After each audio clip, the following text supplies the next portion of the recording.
When I first heard the word cancer spoken in relation to my body, it felt like someone had cracked open the world beneath my feet. Even though the doctor was calm, reassuring even, the word echoed louder than anything else in the room. Skin cancer. Not the kind that spreads like wildfire through your body, not the kind that steals your breath, your strength, or your life in the span of months, but cancer still. It was on my face, a small, stubborn spot I had ignored for longer than I should have, the kind of thing you chalk up to dryness or a pimple that just won't quit. It turns out your body has ways of trying to warn you, even when you're not ready to listen. I was scared, not just of the word, but of what would come next. The surgery, the healing, the scar.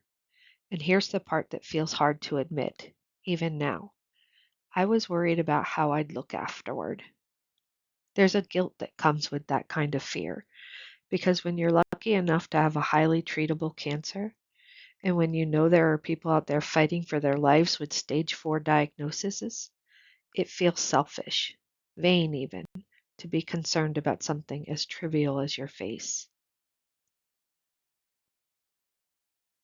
But here's the thing, fear isn't always rational, and vanity, however small, is human.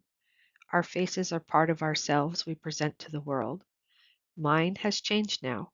There's a scar where smooth skin used to be. It's not grotesque, but it's there. And sometimes, in the mirror, it makes me pause. I carry guilt with that pause, because I know how fortunate I am. I know this wasn't a death sentence. I know others would give anything for a diagnosis like mine, but guilt doesn't erase feelings. It just makes them heavier. What I'm learning, slowly, is that two things can be true. I can be grateful for my health and still mourn a small loss. I can acknowledge the luck I've had and still feel shaken by the brush of something darker.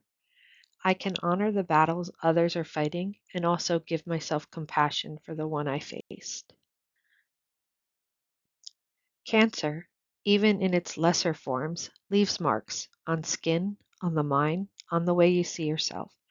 I'm trying to treat mine as a reminder, not just of what I avoided, but of what I faced, what I felt, what I survived, and maybe in time I'll stop seeing the scar as a flaw and start seeing it as proof. And here's something else that adds a strange layer to it all. I've worn and used sunblock since I was a small child. My mom had lupus and was a fierce advocate for sun protection. To this day, teammates of both my children's soccer teams remember me as Mary Poppins or the mom with the umbrella. I sat in the shade, under umbrellas at every game. I've never been someone who lays out in the sun, and I've avoided peak sun hours like clockwork. But I still had sunburns, and I still developed both squamous cell and basal cell carcinoma on my face.